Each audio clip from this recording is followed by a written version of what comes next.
想知全球最頂尖嗰班有錢家族最近將啲錢擺咗喺邊度？高盛最新嗰份全球家族辦公室嘅報告已經將呢班嘅大佬嘅底牌拆解得一清二楚。過去呢一年咧，佢哋操作4個字：重股輕私。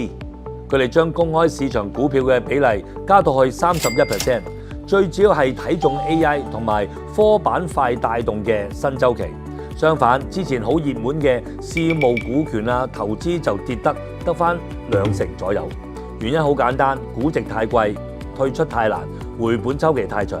不過講到投資主題呢，佢哋依然係穩、準、狠。而家全球有86% 嘅家辦已經投咗 AI， 另外加密貨幣亦都捲土重來，喺亞太區特別受歡迎。為咗靈活啲，超過70%嘅家族開始轉去買私募股權2級市場嘅份額，貪佢哋夠成熟、夠全透明，而且週期短。咁究竟呢班大佬最驚啲咩呢？